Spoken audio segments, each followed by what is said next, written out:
कार्यक्रम के संचालक को धुआंधार डबल बैरल प्रणाम। ये हमको कह रहे थे कि नरकंकाल भैंस का गोबर सूंघ के उम्र बता देते। गुरु हम तो सूंघ के बताते, आप तो चख के बताते। तो एक बार जोरदार तालियां हो जाए इनके लिए। बहुत हल्के में न लीजिए। नरकंकाल का मतलब ये है कि इस मंच पे अकेला मैं ही नर हूँ, बाकी देवता है। और क्योंकि आज ये शहीदों के सम्मान का कार्यक्रम है, इसलिए मैं कंकाल का अर्थ बताना चाहता हूँ मुकेश जी। कंकाल माने होता हड्डियों का ढांचा। जैसे दधीच की हड्डियों से वज्र बना था, वृत्तासुर का विनाश हुआ था। मैं अपनी वसीयत में लिख जाऊंगा कि हमारी हड्डियों से देसी कट्टे बनाए जाए, एक एक आतंकवादी को मारा जाए, एक एक देशद्रोही को मारा जाए। अब इससे ज्यादा देशभक्ति हम क्या दिखा सकते हैं? वही तालियां हो जाए। वाह नरकंकाल, क्या बात है, वाह। अबे मेरे प्यारे भाई कनक ने बहुत देशभक्ति की कविताएं पढ़ी, हालांकि स्वास्थ्य उनका ठीक नहीं था। स्वास्थ्य हमारा भी गड़बड़ है। देश की चिंता हमको भी बहुत ज्यादा है। जो गांधी जी नहीं रहे, नेहरू जी नहीं रहे, सुभाष चंद्र बोस नहीं रहे, भगत सिंह जी नहीं रहे, चंद्रशेखर आजाद नहीं रहे, और हमारी भी तबीयत खराब चल रही है आजकल। पता नहीं हमारे बाद देश कौन संभालेगा। तालियों का थोड़ा सा घनत्व बढ़ाइए। मैं आपके चेहरे पे मुस्कान बिखेरना चाहता हूँ। ये देश वो देश है जहाँ पे इस देश की गौरवशाली परंपरा आज भी चल रही है। विकास भाई, एक बार 3 देशों के नेता नरक गए। ये नेता लोग अक्सर वहीं जाता है। 3 देशों के नेता नरक गए, वहां घूमते रहे। एक पाकिस्तान का था, एक चाइना का था, एक भारत का था। देखिए हमारा भारत देश कितना महान है। एक दरवाजे को खटखटाया तो दरवाजा चरमराया। दूत आया, दूत ने पाकिस्तान वाले से कहा कि दरवाजा गड़बड़, इसकी रिपेयरिंग करानी, खर्चा बताओ। तो पाकिस्तान वाले ने कहा 9,000 खर्चा लगेगा, 3,000 लेबर, 3,000 मटेरियल, 3,000 हमारे। चाइना वाले से कहा तुम खर्चा बताओ। चाइना वाले नेता ने कहा कि खर्चा आएगा 12,000, 4,000 लेबर, 4,000 मटेरियल के और 4,000 हमारे। भारत के नेता से पूछा गया आप खर्चा बताओ। तो भारत के नेता ने कहा सुनो महाराज, खर्चा आएगा 29,000, 29,000। तो दूत ने कहा कैसे? तो भारत के नेता ने कहा 10,000 तो तेरे, 10,000 मेरे, बचे 9,000 पाकिस्तान को ठेका दे दो। ये भारत देश है। तो भारत देश की ये हम बहुत कुछ कह सकते हैं। ऐसा नहीं कोई कविताएं लिखी जाए वीरस उससे उत्पन्न, उसके अलावा भी। अभी एक आदमी भीख मांग रहा था हट्टा कट्टा, हमने डांटा। हमने कहा कैसे भारतीय जो भीख मांग रहे हो? उसने कहा मैं भारतीय नहीं हूँ। मैंने कहा कौन? बोला पाकिस्तानी हूँ। तो हमने कहा यहाँ क्यों भीख मांग रहे हो? तो बोला कहाँ मांगे? मैंने कहा अपने देश में मांगो। बोला वहाँ सभी मांग रहे हैं। मैंने कहा अपने राष्ट्राध्यक्ष से मांगो। उसने कहा गौर से देखो मैं वही हूँ। तो जिस देश में ऐसा नहीं है कि नरकंकाल हास्य का कभी, तो देशभक्ति नहीं है। देशभक्ति बहुत ज्यादा हम लोगों के अंदर, थोड़ा सा तरीका अलग होता है। चलिए, जिस काम के लिए हमें बुलाया गया है, भाई दीपक पंडित जी का आदेश था, ये आपके आंगन की तुलसी है, तो हम कोई छाती के पीपल थोड़े। हाँ, हमारे भी सम्मान में जोरदार तालियां बजाओ। पहली बार मैं पड़रिया में आया हूँ। अच्छा, इसी तरह आरा बिहार में हमने कहा कि आपकी तालियां कमजोर है। तो एक श्रोता खड़ा हुआ, उसने कहा तू ही कौन खली का बाप है? जैसा तू वैसी तालियां। तो कम से कम ये बॉडी न देखो, भावनाओं को समझो। मैं कुछ पंक्तियां पढ़ता हूँ। हमारा देश वो देश है जहाँ पे जो वीरता दिखाते हैं वो उनका नाम अमर हो जाता है। लेकिन आजकल थोड़ा वीरता दिखाना मैं दूसरे ढंग से राष्ट्रभक्ति प्रकट करना चाहता हूँ। हमारी कक्षाओं में पढ़ाया जाता था वीर तुम बढ़े चलो, वीर तुम बढ़े चलो। लेकिन हमने थोड़ा इसमें ध्यान दिया, तो हमने कहा जो सीधे वीर तुम बढ़ता है वो सीधे गन पॉइंट पे आ जाता है। हमने लिखा वीर तुम पछड़ चलो, वीर तुम पछड़ चलो, सामने बंधार हो, कर गए कटार हो, करता दुराचार हो, तेरी जो पुकार हो, वीर तुम सिकुड़ चलो। गांधी नेहरू सुभाष उगा गए जो हरी घास, चारा तक खा गए गधा सब बैठे उदास। राष्ट्रभक्ति म्यार से वीर तुम भसड़ चलो, वीर तुम पछड़ चलो, वीर तुम सिकुड़ चलो। ये देशभक्ति है। देशभक्ति दूसरे तरीके से भी प्रकट की जा सकती है। चलिए मैं थोड़ा सा आपको दूसरे उसमें हास्य की तरफ ले जाना चाहता हूँ। आजकल हंसना थोड़ा सा कठिन हो गया। आजकल हर आदमी टेंशन में है। एक आदमी शमशान घाट में बहुत टेंशन में था। हमने कहा भैया तुमको काहे टेंशन? बीवी से झगड़ा हुआ, बोला नहीं। हम कहा पड़ोसी से कोई झगड़ा हुआ, बोला नहीं। हम कहा फिर काहे टेंशन? उसने कहा ऐसा जब कोई मरता है तो 4 लोग उसको शमशान घाट ले जाते हैं। हम सोच रहे जब आखिरी आदमी मरेगा तो कौन ले जाएगा? तो उसको वही टेंशन खाया जा रहा। हमारे मंच पे 2 कवित्रियां बहनें हैं, मातृ शक्ति हैं, इनको नमन करता हूँ, प्रणाम करता हूँ। एक कविता वहीं से पढ़ता हूँ। थोड़ा सा प्यार मोहब्बत की भी बातें हो जाए। स्वागत है। हाँ, आप लोग थोड़ा सा बहुत ज्यादा संजीदगी में बैठे हुए हैं। एक बार मैं चाहता हूँ आगे से पीछे तक तालियां हो जाएं। हमारे सम्मान में न हो तो अध्यक्ष जी के सम्मान में हो जाएं, जिनकी अध्यक्षता हम लोगों के लिए गौरव का विषय हुआ करती है। हम लोग हास्य के कवि हैं। चलिए मैं थोड़ा सा आपको हंसाने का प्रयास करता हूँ। हमारा शरीर देखो तो ऐसा नहीं है, अस्थिपंजर जरूर है, लेकिन इस शरीर ने उन शहीदों को भी नमन किया है और बहुत से राष्ट्रभक्तों के बीच में काव्य पाठ भी करने का अवसर मिला। पहली बार आपके बीच में आया हूँ तो थोड़ा सा ज्यादा मैं आपकी तालियों का पात्र हूँ। एक कविता में पढ़ता हूँ। हमारा कॉन्फिडेंस देखो विकास भाई, बहुत तगड़ा है भाई।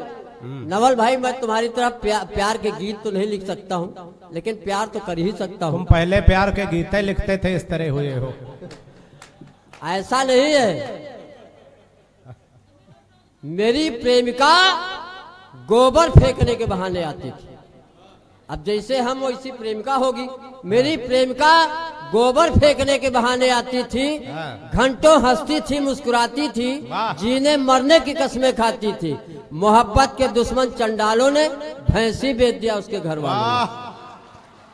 भाई क्या बात है, वाह। ऐसा नहीं है, प्यार के नाम पे बहुत कुछ। हमारी प्रेमिका ने एक दिन हमसे कहा कि हम तुम्हारे लिए मर जाएंगे। हम कहा तुम मर जाओगे तो हम भी किसी पहाड़ से कूद के सुसाइड कर लेंगे। उसने कहा तुम क्यों मरोगे? हम कहा तुम्हारे चक्कर में इतनी उधारी हो गई है कि जिंदा रहने से मर जाने ठीक है। खैर किसी तरह प्रेमिका से पिंड छूटा। हमारी शादी तय हुई। लड़की देखने हम गए तो लड़की के घर वालों ने लड़की से कहा कि लड़के को तुम भी देखो। वो 1.5 घंटे हमको घूरती रही।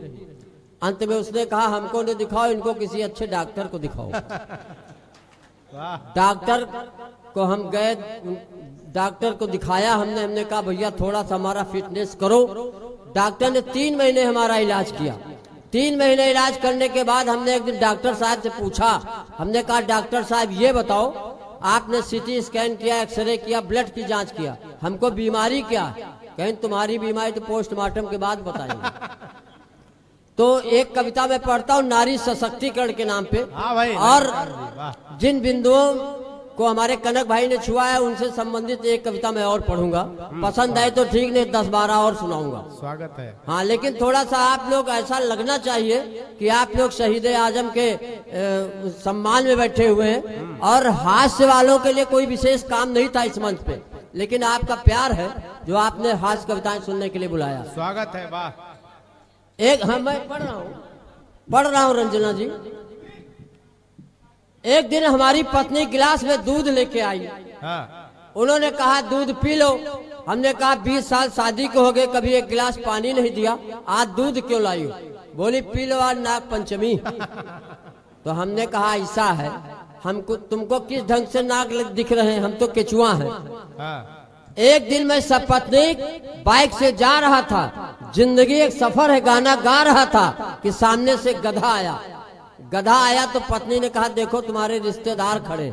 हमने कहा ससुर जी प्रणाम। सामने से गधा आया, मैं बाइक से टकराया, दोनों लोग नीचे आ गए, 2 मुंह मिट्टी खा गए। 10-12 लोग दौड़े, मेरी पत्नी को उठाया। बहन जी कहाँ चोट लगी? हमदर्दी जताया। मैं दर्द से बिलबिला रहा था, मेरी मदद करो चिल्ला रहा था। मैंने कहा नालायको, बहन का ही दुख दर्द मिटाओगे और जीजा जी मर रहे, इनको कब उठाओगे? क्या बात है, वाह। तो नारी अच्छे सशक्तिकरण के लिए वाह, इससे वाह, बढ़िया वाह। कोई कविता नहीं पढ़ी जा वाह, सकती। बहुत अच्छे। हाँ, तो ये सारी स्थितियां हैं। चलिए मैं एक कविता और पढ़ता हूँ, थोड़ा सा आपके चेहरों पे और हंसी मुस्कान आ जाए। इसके बाद मैं अगले कवि की भूमिका भी बना सकता हूँ, लेकिन नहीं बनाऊंगा। अगले कभी की दाढ़ी बना देना तुम। हाँ, दाढ़ी क्या, दाढ़ी तो हम बना नहीं पाते गुरु। चलिए मैं एक कविता पढ़ता हूँ, थोड़ा सा मैं चाहता हूँ कि आपको, चूंकि ये राष्ट्रभक्तियों के बीच का कार्यक्रम है और शहीद आजम की स्मृति में, लेकिन इसी देश में कुछ लोग ऐसे हैं जो हमारे देश की गौरवशाली परंपरा कहीं न कहीं प्रश्न चिन्ह खड़ा करते हैं। जब हमारी सेनाएं सर्जिकल स्ट्राइक करती हैं तो देश में बैठे हुए कुछ लोग कहते हैं कि सेना से सबूत लाओ, लेकिन मैंने सबूत मांगने वालों से कहा कि हर जगह सबूत की आवश्यकता नहीं होती। सेना से कहा कि इस बार अगर कोई सबूत मांगे तो तोप के आगे उसको बांधो, भले सबूत ना है लेकिन भभूत जरूर चली आएगी। तालियां कमजोर हैं, अब ये न कहना कि जैसा तू वैसी तालियां बजा रहे हैं हम लोग। राष्ट्रभक्ति की जहाँ पे बात आती, जैनों से स्वर गूंजते भारत तेरे टुकड़े होंगे। मैंने उन टुकड़े करने वालों से कहा 2000 का नोट दिया, हमने कहा इसके टूटे लाओ, छुट्टे लाओ। तो एक ने कहा हमारे पास तो नहीं है। हमने कहा नालायक, जब एक कागज के टुकड़े नहीं कर सकते, तुम्हारी औकात है कि भारत माता के टुकड़े करोगे। बहुत अच्छे, वाह वाह वाह वाह वाह।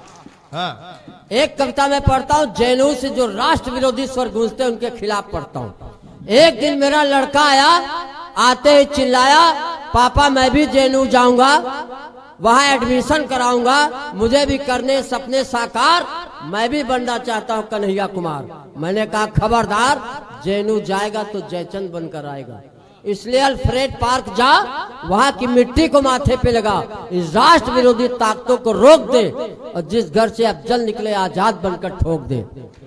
वाह। और सुनिएगा, देशभक्ति के लिए बहुत सी कविताएं हैं। हमारे आदरणीय अध्यक्ष जी हैं जो बहुत से देशभक्ति की रचनाएं सुनाएंगे, लेकिन मैं उस धारा में आपको ज्यादा नहीं। हमारे देश के दो ही दुश्मन हैं, एक पाकिस्तान, एक चाइना है। पाकिस्तान से हमने बहुत पहले कहा था कि तुम्हारी औकात नहीं, कश्मीर ले लोगे। ये इंडिया के लड़के हैं, जब गर्लफ्रेंड का नंबर नहीं देते तो कश्मीर कहाँ से दे देंगे। तो इन लड़कों के लिए तालियां होनी चाहिए, भारत की युवा ऊर्जा के लिए तालियां होनी चाहिए। रह गया चाइना, चाइना से हमने कहा कि लोग कहते हैं कि चाइना से कोरोना आया है, हम कहते हैं तुम कोरोना भेजो, कुछ भी भेजो, हमारे देश का कुछ भी नहीं बिगाड़ सकते हो, क्योंकि हम लोग चाय को हाँ कहते, तुम चाय को ना कहते हो। इसलिए चाइना, और चाइना तेरे पास है क्या? सिर्फ एक चाइना वाल। हमने कहा तेरे पास चाइना वाल, हमारे देश में अग्रवाल, जायसवाल, मोदनवाल, बरनवाल और सबका बाप केजरीवाल। तो जिस देश में इतने वाल हो, तुम देश की छुच्छी नहीं ढीली कर सकते हो। तो हमारा देश महान है और हमेशा महान रहेगा। और जिधर हमारे कनक भाई ने अभी कोलकाता कांड की बात की, इन्होंने, मेरा मन तो और कुछ पढ़ने का था, लेकिन चाहिए कि जो देश की समस्याएं उन पर भी कलम चलाई जाए। एक कविता में पढ़ता हूँ, पसंद आई तो ठीक, नहीं 10-12 और पढ़ूंगा। धृतराष्ट्र महाभारत से 4 पात्र उठाता हूँ, देश में बढ़ती हुई दुष्कर्म जैसी घटनाओं पे कुठाराघात करने का प्रयास करता हूँ। आप प्रबुद्ध श्रोता हैं, मुझे आशीर्वाद देकर विदा करेंगे। धृतराष्ट्र ने पूछा, संजय आज के क्या समाचार हैं? संजय बोला, महाराज कुछ भी मत पूछे, बेबस है, लाचार हैं। धृतराष्ट्र ने कहा, संजय डरो नहीं, साफ साफ कहो, जो देख रहे हो वो कहो, भावनाओं में मत बहो। संजय बोला, महाराज हस्तिनापुर नहीं, पूरा देश रो रहा है, आपके दरबार में द्रौपदी चीर हरण हुआ था, पर आए दिन गैंगरेप हो रहा है। वाह। मानवता, मानवता मरणासन है, धर्म की थम रही सांसें, महाराज मैं आज भी देख रहा हूँ पेट पर लटकती हुई लाशें। ये सुनकर गांधारी रोने लगी, आंखों में बंधी पट्टी आंसुओं से भिगोने लगी, बोली, काश यदि मैं पहले जान जाती, कदापि अपनी छाती को दूध कौरों को नहीं पिलाती। धृतराज ने कहा, संजय पहेलियां मत बुझाओ, ये गैंग रेप कैसे संस्कृत में समझाओ। संजय बोला, महाराज ये शब्द संस्कृत में आ नहीं सकता, और जिस देश की संस्कृति में आ गया उसे कोई बचा नहीं सकता। बहुत अच्छे भाई। और अंतिम पंक्तियां संवेदना की पढ़ता हूँ। संजय बोला, महाराज जब तक पांचाली दुशासन के रक्त से अपने केस नहीं धोएगी, इस राष्ट्र की समस्या इसी तरह रोएगी। और जब तक भीम की गदा दुर्योधन की जांग नहीं तोड़ेगी, ये समस्या, ये बीमारी देश का पिंड नहीं छोड़ेगी। धन्यवाद। जय हिंद, जय हिंद।